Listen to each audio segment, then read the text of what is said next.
Secretaría de Educación Pública.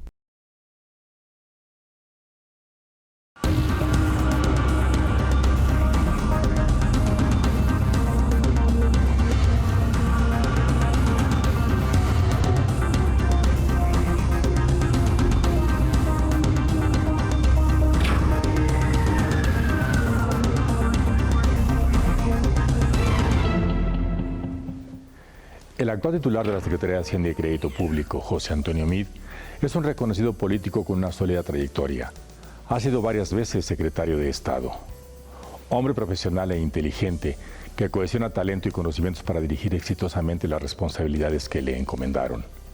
Acompáñeme a conocer de cerca su vida y trayectoria mientras nos adentramos en un interesante recorrido por el inmueble de la dependencia a su cargo. Político, economista y abogado, José Antonio Meade Curibeña nació en la Ciudad de México el 27 de febrero de 1969. Su extensa preparación comenzó en el Instituto Tecnológico Autónomo de México, donde estudió la licenciatura en Economía. Posteriormente se graduó como licenciado en Derecho por la Universidad Nacional Autónoma de México. Hizo un doctorado en Economía en la Universidad de Yale, donde se especializó en Finanzas Públicas y Economía Internacional. En 1997, a su regreso a México tras sus estudios, empezó a forjar una larga y sólida trayectoria. Fungió como director general de Planeación Financiera en la Comisión Nacional del Sistema de Ahorro para el Retiro. Después se desempeñó como secretario adjunto en el Instituto para la Protección al Ahorro Bancario. También fue director general de Banca y Ahorro de la Secretaría de Hacienda y Crédito Público. En el año 2002 fue nombrado director general de Banrural y a finales del 2006 coordinador de asesores del entonces secretario de Hacienda y Crédito Público, Agustín Carstens. En enero de 2008 se convirtió en subsecretario de Ingresos y en 2010 subsecretario de Hacienda y Crédito Público en la misma institución. A principios de 2011 asumió el cargo de secretario de Energía. Ese mismo año fue designado secretario de Hacienda y Crédito Público. En diciembre de 2012 fue nombrado secretario de Relaciones Exteriores y en 2015 secretario de Desarrollo Social. Desde el 7 de septiembre de 2016 es secretario de Hacienda y Crédito Público. José Antonio Meade, quien ha sido 5 veces secretario de Estado, también fue profesor de Economía en el ITAM y en la Universidad de Yale y ha escrito destacados artículos en temas de microeconomía y análisis económico del derecho.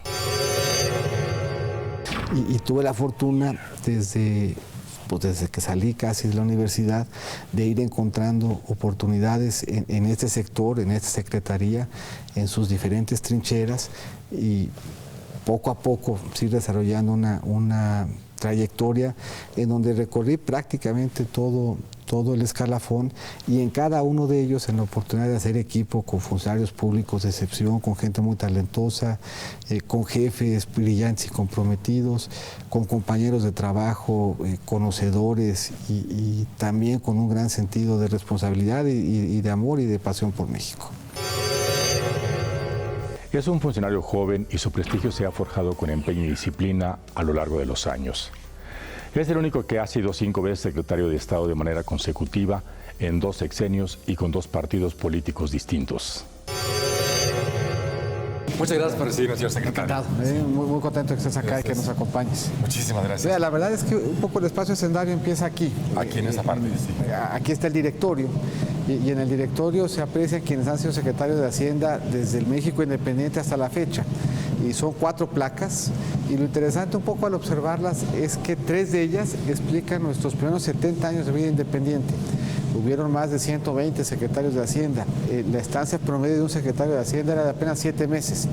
Se ve que construir el país y sus finanzas públicas pues, fue un trabajo muy complicado, muy difícil, de gran inestabilidad. Y se aprecia en cambio ya en la última etapa más estabilidad tanto de las finanzas públicas como de quienes fueron titulares de la Secretaría. Entonces comparan literalmente 3 placas completas con media ya en la última etapa, que es un reflejo de un país que empieza poco a poco a consolidar sus finanzas, a consolidar su presencia internacional, su asertividad en la arena global, ya proyectado sobre buenas finanzas, que es algo que no tuvimos en nuestros primeros años de vida independiente. Pero pásale aquí. Sí, y hay uno muy trascendente para la historia mexicana, don Antonio Ortiz Mena, ¿no? Bueno, si se va uno para atrás, hubieron varios secretarios muy importantes fundacionales en el siglo XIX, pero también en el siglo XX hubieron algunos muy relevantes y llaman la atención varios, ¿no? Por ejemplo, después de la crisis del 29, en donde el país estaba necesitado de generar convicción, se le pidió a Plutarco Elías Calles, que ya había sido presidente, que asumiera las finanzas nacionales, que se fuera secretario de Hacienda después de haber sido presidente. Y el segundo secretario más longevo del siglo XX fue Eduardo Suárez. Él empieza secretario con el presidente Cárdenas, se queda la siguiente administración y es secretario casi 11 años. Sumados Eduardo Suárez y Ortiz Mena, por los dos suman casi 22 años, prácticamente un cuarto de siglo, los dos administraciones casi completas, pero de cada uno de ellos podemos recordar un episodio, alguna aportación a las finanzas públicas. A Carrillo Flores, que fue además también canciller, le tocó el Tribunal Fiscal. David Ibarra le tocó el IVA. El IVA es un impuesto que se incorpora apenas en nuestro escenario tributario en 1979, junto con el esquema de coordinación fiscal, la forma como nos ponemos de acuerdo la Federación con estados y municipios, data apenas del 79. De hecho, el impuesto de la renta apenas está cumpliendo 100 años. Lo introduce en México Pani como secretario. Y así como ellos, pues la transformación del país con Pedro Aspe, la desincorporación de la banca con Guillermo Ortiz. Pues a Agustín le toca enfrentar la crisis del 2008, Agustín y Ernesto Cordero, los dos secretarios con mucho temple, y a Luis le toca acompañar todo el proceso de transformación de las reformas estructurales desde la transversalidad que da la Secretaría de Hacienda. Pues pasamos al despacho.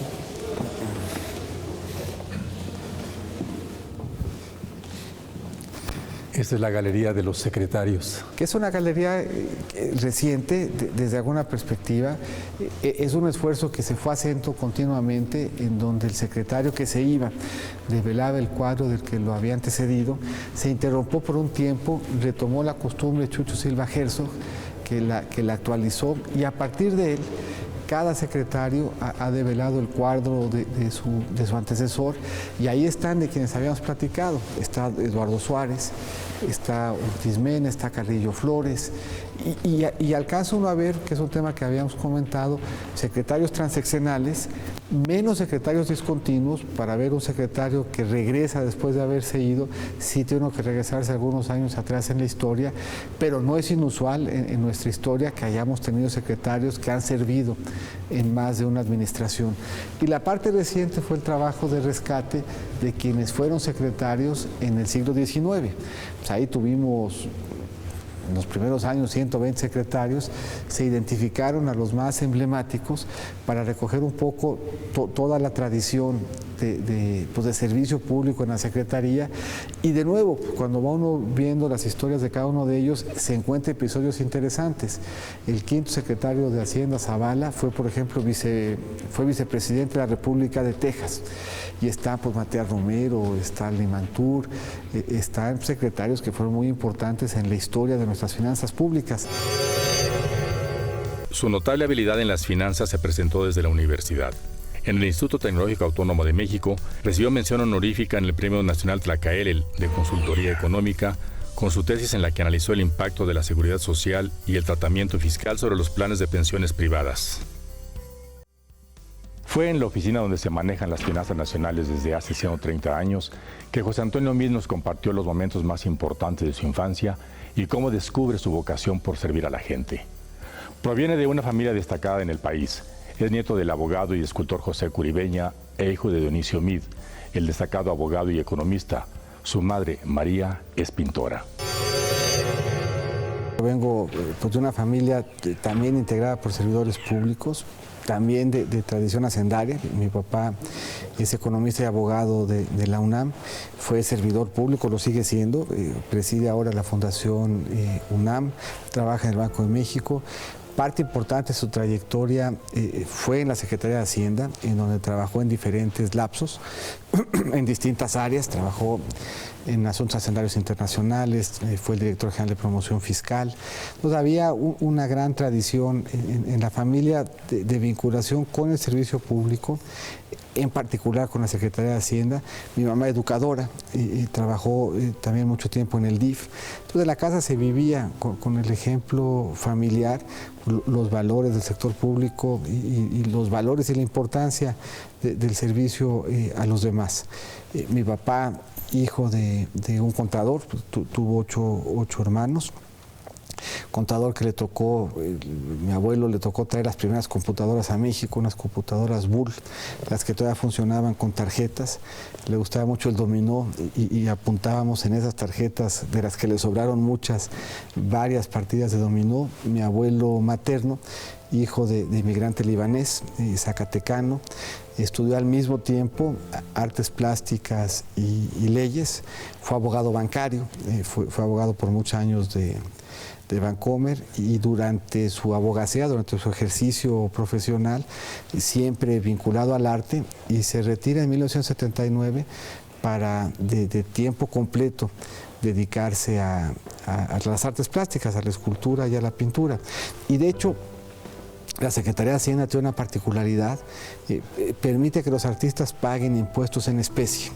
Y eso quiere decir que tenemos, desde 1975, que es cuando el programa entró en vigor, a la fecha, pues, ejemplos de la obra plástica de prácticamente todos los artistas mexicanos que han tenido algún tipo de éxito comercial.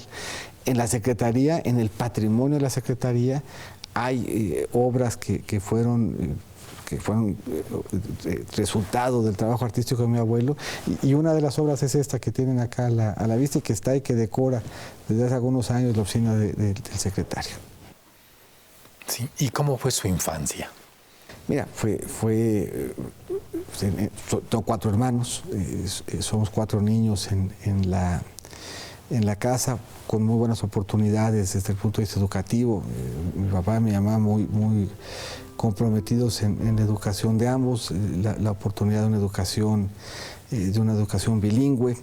Pues una familia con 4 hombres, con 4 hermanos muy cercanos. Entre Juan Pedro, mi hermano menor, y yo hay apenas 4 años y medio. Entonces pues éramos una familia unida, cercanas en edades, cercanas en aficiones. Compartimos cuarto pues mucho tiempo con cada uno de mis hermanos en diferentes etapas. Igual que mi papá, me toca después estudiar Economía y Derecho. A diferencia de él, que las dos las estudié en la UNAM, yo estudié Economía en el ITAM y Derecho en la UNAM. E igual que mi papá, pues una trayectoria de servicio público desde el principio. Prácticamente toda mi trayectoria profesional se ha desarrollado en el sector público, y buena parte de ello, y buena parte de esa trayectoria en el sector financiero público, en donde empecé trabajando dentro de la Comisión de Seguros y Fianzas, en el área de fianzas. Dentro del sector financiero público es difícil empezar más lejos. La combinación de las carreras, la combinación de la economía y pues el derecho era una combinación, yo creo, muy afortunada. El derecho le da a uno contexto, le da a uno orden, le da a uno un sentido de instituciones, le da a uno una intuición un poco de las reglas que operan y que definen los procesos, y la economía permite entender muy bien cuáles son los incentivos que ese conjunto de reglas pues van a traer consigo, y armonizaban muy bien, y me han permitido, yo creo, siempre en los diferentes desempeños el encontrar una muy buena combinación de ambas profesiones para poder ir aportando, construyendo soluciones, diseñando política pública, y la Secretaría de Hacienda, que familiarmente pues nos era cercana en los diálogos de la comida, en los debates en los que participaba mi papá. Yo que éramos de los pocos niños que cuando nos decían que cuando íbamos a salir de vacaciones, decíamos que apenas se aprobara la ley de ingresos. La verdad es que fuera de las familias hacendarias, pues nadie a los 10 años sabía que había una ley de ingresos que se aprobaba en diciembre y que condicionaba las vocaciones de las familias hacendarias. Era sí, un niño estudioso, sí, un niño con afición por la lectura, era mucho mejor para los libros que para los deportes. ciertamente la pasaba bien en la escuela, no tenía grandes dotes atléticas, pero pues era socialmente capaz de participar en prácticamente cualquier deporte organizado sin hacer un ridículo muy grande. Es algo que me ha servido mucho, porque algo de lo que le pasa a los hacendarios es que los diferentes secretarios le van imponiendo su huella a la secretaría. Entonces, cuando Agustín era secretario, allá andábamos todos jugando béisbol, que es lo que a él le gustaba. Cuando Cordero era secretario, pues andábamos todos jugando fútbol, que es lo que a él le gustaba. Y afortunadamente en mi caso, lo más que le preocupa a los hacendarios es jugar dominó. Entonces les tocó un secretario bastante menos exigente en lo atlético y en lo deportivo. Sí. En ese tiempo, ¿qué es lo que más le ha llamado la atención como funcionario público? Desde que entra a Fianzas, a la compañía de Fianzas, hasta el momento. Bueno, entra la Comisión Nacional de Seguros y Fianzas, entonces de recién creación, en 1991. La presidía Ismael Gómez Gordillo, un abogado muy brillante, muy talentoso, fue subsecretario de Ingresos después. Tenía el vicepresidente de Desarrollo, era Juan Ignacio Gil Antón, un muy buen economista, muy brillante, con un gran sentido práctico y humano. El director general, que había sido mi maestro en la universidad, en el ITAMI, que es quien me invita, Fernando Solís Oberón, un economista destacado, brillante, después fue presidente de la CONSAR, y ahí también tuve la fortuna de que me invitara a colaborar. Pero lo interesante es que en cada espacio, en cada escala, enfrenta uno un reto, un problema. En esa época, el secretario era Pedro Aspe, y se fueron construyendo pactos sectoriales. Se juntaba el sector público y los empresarios de cada sector. Del sector financiero se escogió al sector asegurador. Se elaboraron matrices para ver desde el punto de vista de la oferta y desde el punto de vista de la demanda qué es lo que inhibía el desarrollo del sector y qué podíamos hacer juntos, autoridades y sector privado, para aumentar la presencia de un sector tan importante como el asegurador y que pudiera acercar productos y servicios a un mayor número de mexicanos. Entonces era un problema muy práctico, se detectaron una serie importante de acciones a las que se podía dar seguimiento, y periódicamente desde Hacienda, en una unidad que estaba a cargo entonces de Guillermo Barnes, se le daba seguimiento a esa matriz de compromisos y se iba instrumentando cada una de esas decisiones, y se podía medir el impacto que cada una tenía en aumentar la penetración del seguro. No hay en el gobierno trincheras pequeñas, no hay problemas triviales, y en cada escala, en cada nivel, pues el servidor público puede contribuir con un granito de arena, y ese granito de arena, si se traduce en que el sector afianzador funcione mejor, en que el sector asegurador tenga mayor penetración, el que la banca rural ponga en manos de los acreditados con mayor eficiencia un crédito, o que ponga en manos del sector incluso el proceso de intermediación financiera, cada una de esas acciones transforma vidas, abre espacio de oportunidades, que es lo que es fascinante de ser sector público. Y yo creo que de repente pasamos por alto lo mucho que desde la trinchera del sector público cada funcionario en su nivel no solamente puede hacer, sino que hace en beneficio de ir mejorando el entorno de oportunidad de su país para esa generación y para las generaciones que vienen. El servicio público exige vocación, ofrece muchas satisfacciones, pero desde el servicio público son generaciones ya de mexicanos los que han contribuido desde su trinchera, en su especialidad, con múltiples decisiones todos los días, a ir construyendo un país que funciona cada vez mejor. José Antonio Meade es un hombre reconocido como uno de los más influyentes en el mundo. Sin embargo, es sencillo. Le gusta conducir su propio coche, es aficionado al cine y asiduo lector. José Antonio Meade ha desempeñado con éxito y compromiso un papel importante dentro del sector público mexicano. Ya sea en la Secretaría de Energía, Relaciones Exteriores, Desarrollo Social o Hacienda, queda de manifiesto su vocación de servicio. Durante el recorrido por los elegantes pasillos de la Secretaría de Hacienda, el inmueble construido en 1530 que albergó el antiguo Palacio del Arzobispado, el secretario José Antonio Meade nos explica temas fundamentales como las finanzas públicas y la relación entre México, Estados Unidos y Canadá. Pues esta es realmente de las cosas muy amables, muy bonitas, muy sentidas de trabajar en el Palacio, pues que está imbuido de un sentido de historia. Esta que es la sala de juntas del secretario, pues, literalmente bajo los ojos de quienes fueron nuestros libertadores, de quienes pelearon en nuestra revolución, de quienes articularon nuestras leyes de reforma, trabajamos en la construcción de consensos y es muy útil para que no se nos olvide pues, el sentido de trascendencia de cada decisión que se toma en la Secretaría y que la sumamos con esa responsabilidad, con ese sentido de lo que estamos, de lo que nos fue confiado, de lo que se nos encargó. Y efectivamente, pues, el contexto de cada desempeño es diferente. En el caso mío no fue igual un momento que el otro. Los dos implicaron sus propios retos. Pues, nos tocó en un momento muy complicado, muy difícil. Por cierto, esta rotonda se dice que es el punto cero de la ciudad y que es a partir de aquí que se mide la distancia. Cuando en las carreteras va uno viendo cuántos kilómetros son a la ciudad, es exactamente este punto, o por lo menos eso es lo que nos han dicho. 80 a Cuernavaca, 200 tantos a se mide de Querétaro, acá, dicen. O pues, si no es de acá, por lo menos debe ser muy cerca de acá. Este es un momento sí complicado, de gran incertidumbre, que exigió de parte del presidente pues, un gran liderazgo, una gran firmeza, un gran sentido de responsabilidad y en donde no estamos exentos ni de retos ni de incertidumbre hacia adelante, pero hemos venido caminando en la dirección de consolidar nuestras finanzas públicas, de poner al centro de cualquier otra consideración el que ese es el valor que debemos de cuidar. Así nos hemos conducido. Esa ha sido no solamente la instrucción, sino el liderazgo que en este tema el presidente ha venido acreditando. ¿Cómo se logró superar esa amenaza en el ánimo nacional, esa amenaza que en algún momento se sintió con Donald Trump?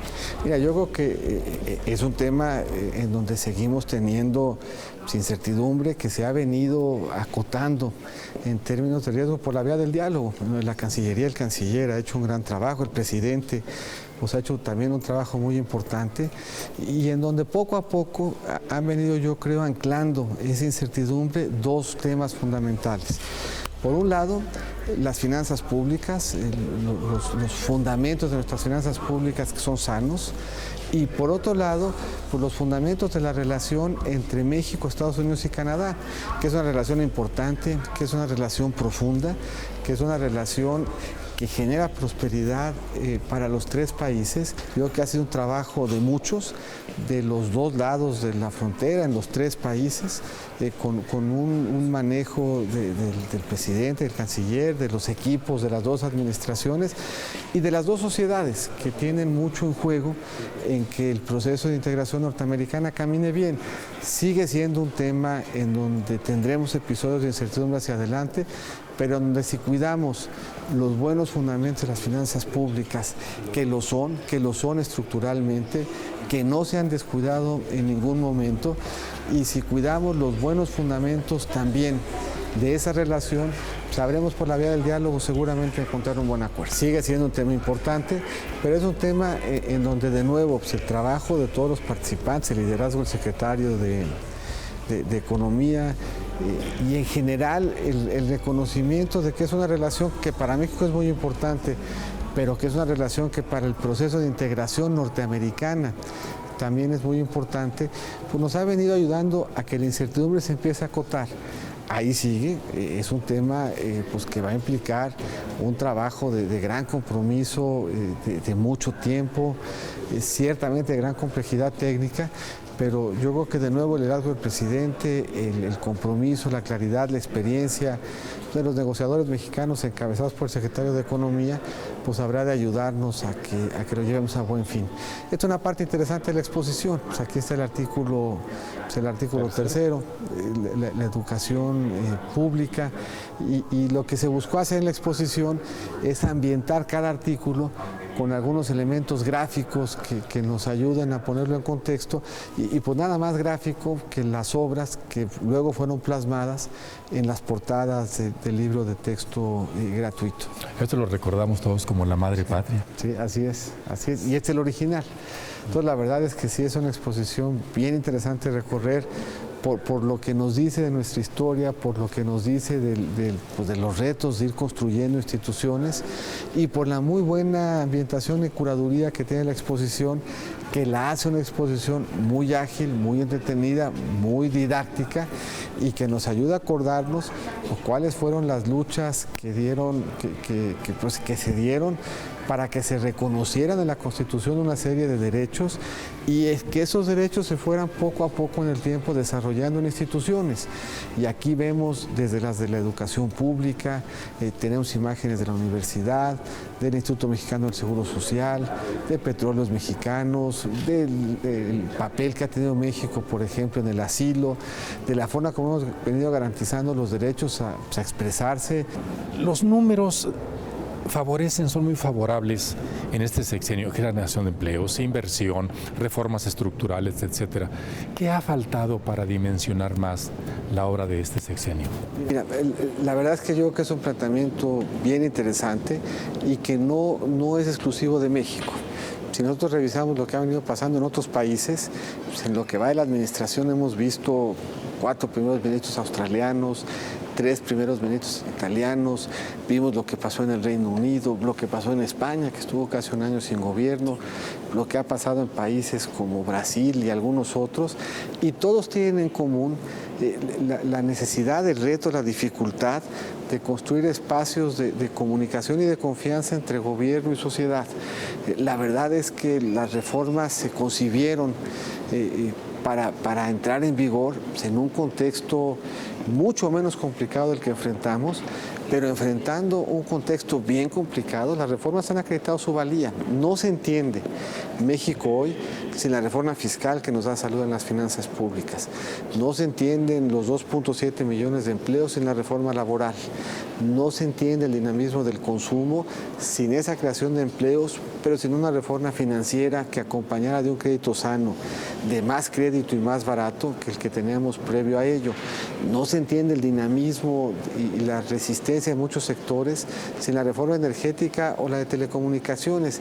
Esto es cada proceso de consensos que se construyeron con liderazgo y con generosidad, nos han abierto espacios de oportunidades que hoy redundan en una economía que acredita buenos números. Y siendo todo eso cierto, de todas maneras hace falta diálogo, hace falta cercanía, hace falta, y nos hemos quedado cortos a veces como gobierno en explicar y en dialogar, pero los resultados de las reformas son importantes, se pueden ver, se pueden sentir. En los últimos 6 años, la economía mexicana es casi 20% más grande o ha crecido casi 20%.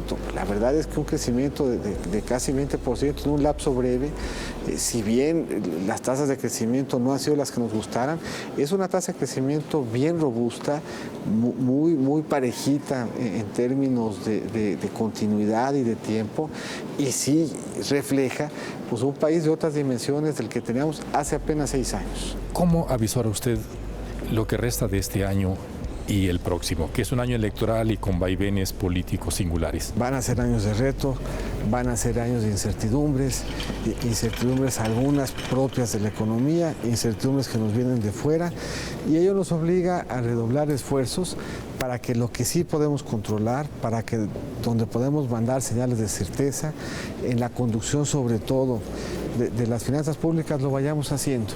De ahí yo creo la importancia de la seriedad, del gran sentido de responsabilidad del presidente, de cuidar las finanzas públicas, de enfrentar con certidumbre, generando certidumbre, por la incertidumbre que hemos atravesado y la que seguiremos atravesando en los siguientes meses. Son épocas complicadas, son épocas que nos seguirán poniendo a prueba, pero es una prueba que nos ha encontrado bien pertrechados en las finanzas y con una economía estructuralmente a través de las reformas más resistente, más moderna, más flexible y con mayor capacidad de generar oportunidades. Hay juicios de conocedores que son muy favorables y para la gente en común, pues lo miden detalles tan pequeños en materia económica como la devaluación del peso o el tipo de cambio. Es un tema bien importante. O sea, hay precios en la economía que son muy relevantes como variable incluso de ajuste, claramente lo es el tipo de cambio, claramente lo es el precio de los energéticos, y uno de los elementos que le dan a la economía mexicana esa flexibilidad es el que hemos venido moviéndonos desde hace ya mucho tiempo, pues, de una economía de precios controlados a una economía de precios que se mueven con libertad y con flexibilidad. Y el tipo de cambio es una de esas variables de ajuste. El tipo de cambio responde a malas noticias, responde a un entorno complicado, pero también responde a buenas noticias y cuando el entorno mejora.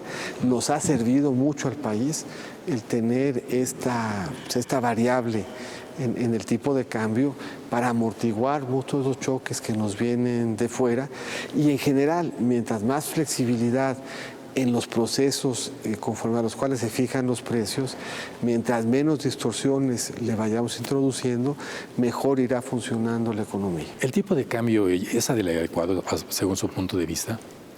Mira, el tipo de cambio es el que resulta literalmente de miles de millones de transacciones y refleja, pues, el mejor sentir del mercado con la mayor información disponible.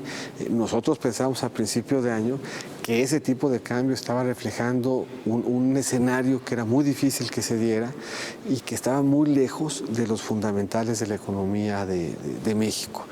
Y poco a poco el tipo de cambio se fue regresando para estar hoy más cerca de esos fundamentales. Hacia adelante su dinámica dependerá del entorno que vayamos enfrentando, de los retos que se nos vayan poniendo por delante, y tocará en buena medida tratar de enfrentar esos retos siguiendo trabajando en cuidar esos buenos fundamentales, ese buen orden de las finanzas públicas que probaron de nuevo su valía y probaron de nuevo por qué conviene seguirlas cuidando. Sí. Una de las partes en que ha tenido mucho éxito en este sexenio de Hacienda y sobre todo bajo su gestión es la recaudación.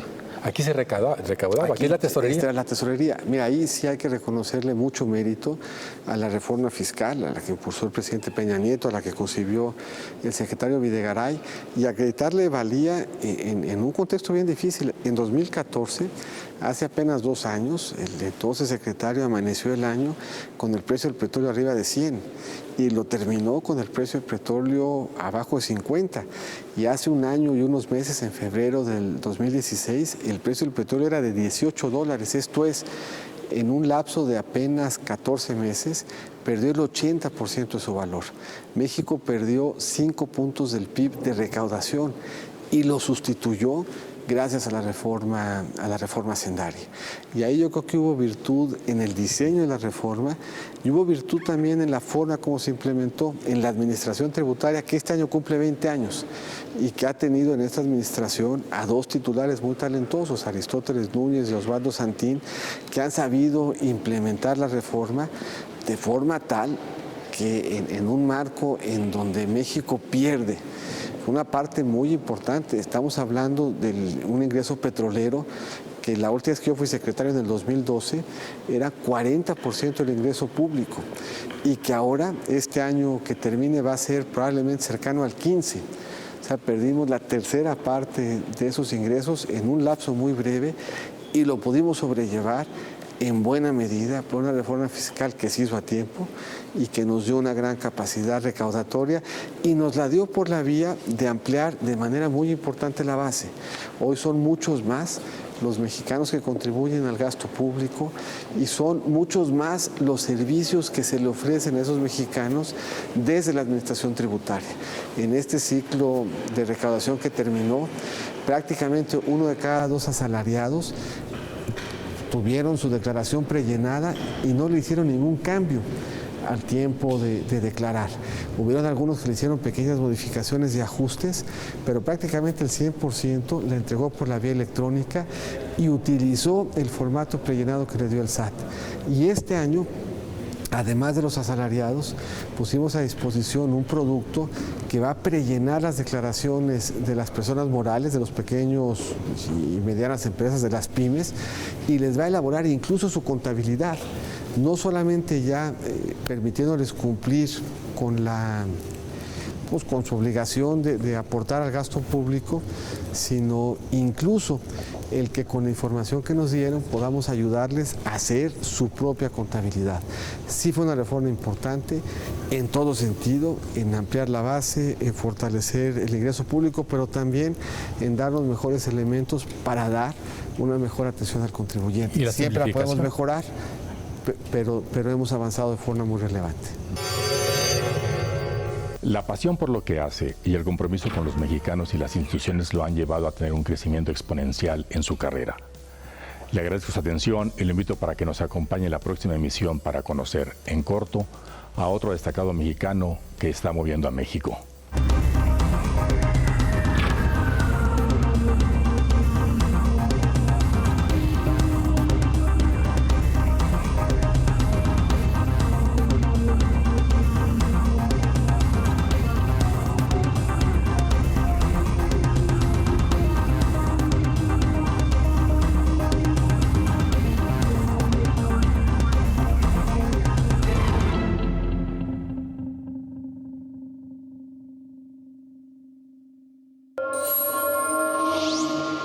Secretaría de Educación Pública.